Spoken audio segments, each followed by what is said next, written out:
Hello everyone, welcome to my YouTube channel physics queen learn physics in the easiest way. आज हम June 2012 के condensed matter physics के question जो हैं वो सॉल्व करने वाले हैं। सो इसमें पहला क्वेश्चन है, consider system of non interacting particles in D dimension relation A K to the power S. So यहाँ पर ओमेगा हम लिख सकते हैं, प्रोपोर्शनल है के टू द पावर एस के। फिर E is the energy and K is the wave vector, S is an integral number and A is a constant. So the density of state we have to find out.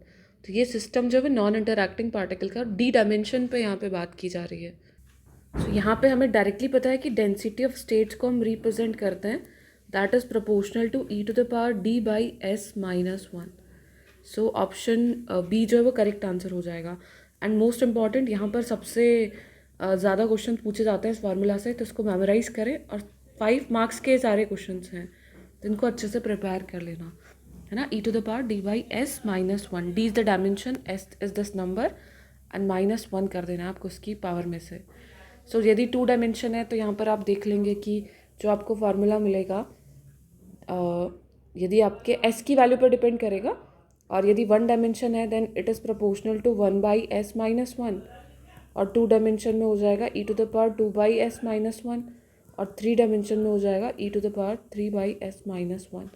S की value 1 है तो ये depend करेगा, S 1 है तो यहाँ पर हो जाएगा ई टू द पावर 0, यहाँ पर हो जाएगा 1, और यहाँ आ जाएगा 2।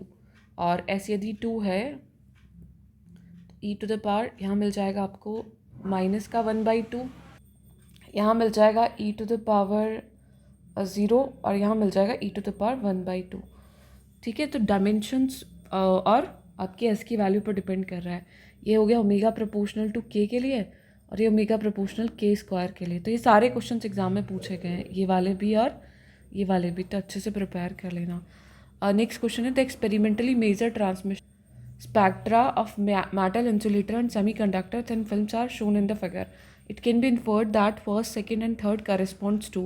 So यहाँ पर आपको ये चीज़ ध्यान रखनी है कि जो ट्रांसमिशन होता है मेटल के लिए वो वेवलेंथ से इंडिपेंडेंट रहता है। तो यहाँ पर कौन सा है जो वेवलेंथ से इंडिपेंडेंट है या कांस्टेंट ट्रांसमिशन शो कर रहा है सारी वेवलेंथ्स के लिए, तो थर्ड वाला जो होगा वो मेटल का होगा। तो आप यहाँ पर देख सकते हैं थर्ड जो कर्व है वो मेटल को रिप्रेजेंट कर रहा है।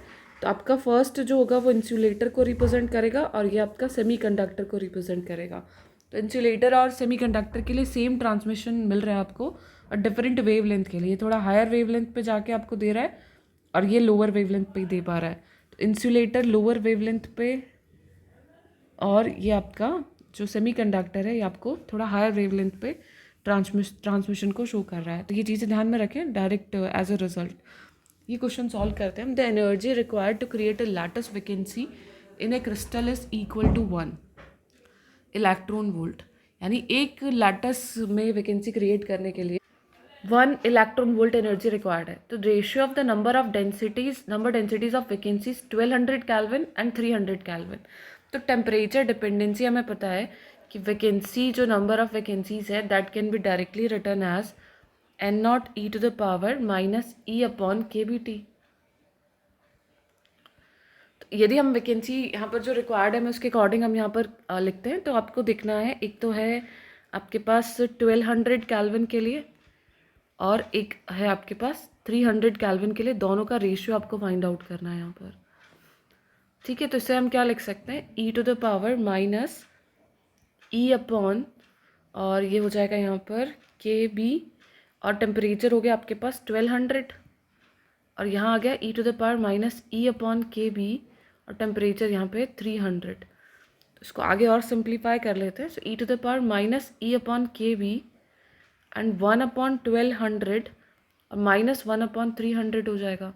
इसको सॉल्व करोगे तो ये देगा E to the power minus E upon के बी, एंड ये वैल्यू आपको यहाँ से मिलेगी माइनस का 1 अपॉन 400। तो E to the power E upon 400 K B आपको यहाँ पे वैल्यू मिल रही है। तो ई दे रखा है 1 इलेक्ट्रॉन वोल्ट, तो यहाँ पे ई की वैल्यू रख दी 1 इलेक्ट्रॉन वोल्ट, 400 यहाँ पर है ही। और के बी जो है उसको इलेक्ट्रॉन वोल्ट में आपको ध्यान रखना है कि जो, या 1 इलेक्ट्रॉन वोल्ट का के बी में रिलेशन ध्यान में रखना है। तो यहाँ पे के बी रख लेते हैं। हमें पता होना चाहिए कि 1 इलेक्ट्रॉन वोल्ट को हम लिखते हैं 11605 के बी में हम इसको रिप्रेजेंट कर सकते हैं। तो यहाँ से हम इसको वैल्यू को पुट करेंगे। सो ई टू द पावर 11605 के बी डिवाइडेड बाई आ जाएगा 400 के बी। तो आप इसे सॉल्व करेंगे तो ये अप्रॉक्स वैल्यू देगा आपको ई टू द पावर 30, जो कि आपका आंसर हो जाएगा। तो ये बहुत ही अच्छा क्वेश्चन है और इससे बहुत ज़्यादा क्वेश्चन एनटीए पूछ रहा है। अभी हमने रीसेंट पीवाईक्यूज़ किए हैं, उसमें काफ़ी क्वेश्चन जो हैं वो डिफैक्ट से रिलेटेड या फिर वैकेंसी जो आ रही है उससे रिलेटेड, कितनी वैकेंसी क्रिएट की जा रही है। और सेमीकंडक्टर में भी जो टेम्परेचर डिपेंडेंसी उससे काफ़ी क्वेश्चन पूछे जाते हैं। तो आप ये रिजल्ट ध्यान रखें एक तो कि 1 इलेक्ट्रॉन वोल्ट को हम 11605 केबी से रिप्रेजेंट कर सकते हैं। ये रिलेशन याद रखिएगा, ठीक है। नेक्स्ट क्वेश्चन देखते हैं। The dispersion relation of a phonon in a solid is given by this formula. So the velocity of phonons at large wavelength we have to find out. तो देखिए आपको यहाँ पर ओमेगा स्क्वायर गिवन है और large wavelength के लिए lambda value high हो गई है, लैम्डा इज ग्रेटर। तो आपका के जो होता है that is 2 pi by lambda. तो लैम्डा बड़ा हो गया तो के बहुत स्मॉल हो गया। तो हम स्मॉल एंगल के लिए क्या कर सकते हैं, कॉस को एक्सपेंड कर सकते हैं। ओमेगा स्क्वायर आपको गिवन है, omega naught square 3 minus cos k x a minus का cos k y a and minus cos k z a. तो यहाँ से हम स्मॉल वैल्यू के लिए क्या कर सकते हैं, इसको एक्सपेंड कर सकते हैं 3 minus 1 minus theta square by factorial 2। तो K X square A square by 2 minus 1 minus K Y square A square by 2 and minus 1 minus K Z square A square by 2। आपकी प्रैक्टिस अच्छी हो जाएगी तो आप सीधा इसी स्टेप पे पहुंचेंगे कि ये जो वैल्यू देगा 3 माइनस 3 कैंसिल हो जाएगा और सीधा आपको देगा के X square A square plus के Y square A square plus के Z square A square divided by 2। तो यहाँ से आपको वैल्यू मिल जाएगी ओमेगा नॉट स्क्वायर के स्क्वायर ए स्क्वायर बाई 2। तो ओमेगा कितना मिल गया आपको यहाँ से, ओमेगा नॉट के ए बाई रूट 2। तो जब ओमेगा आपको मिल चुका है तो यहाँ से आपको पूछा गया है कि जो वेलोसिटी होगी फोनोन्स की क्या होगी लार्ज वेवलेंथ पे। तो यहाँ पर यदि आप वीपी निकालते हैं तो ओमेगा बाई के मिलेगा आपको and it is omega naught a by root 2।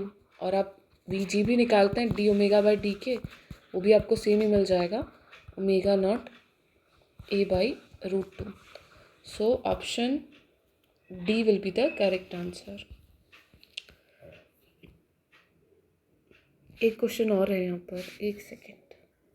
The question is the magnetization of a ferromagnet is given to you m equals to 10 hyperbolic T C upon T m plus h by T, जहाँ पे आपका h है magnetic field को represent कर रहा है और t temperature को और टी सी आपका क्रिटिकल टेम्परेचर को। Zero field magnetic susceptibility in terms of m of 0 and h equals to 0 पर, h इक्वल्स टू 0 पे आपको ससेप्टिबिलिटी निकालनी है। As we know susceptibility is given as m by h, लेकिन यहाँ पर ये जो मैग्नेटाइजेशन है वो h पे डिपेंड कर रहा है। तो हमें क्या करना होगा, so in this solution we have to find out susceptibility as del M by del H. Last में हमें एच को 0 पुट कर देना है, ये हमें फाइंड आउट करना है। सो देखिए यहाँ पर हम लोग क्या कर सकते हैं, अभी हमें एम गिवन है तो हम एच के रिस्पेक्ट में उसको डिफरेंशिएट कर देंगे। So del M by del h can be given as,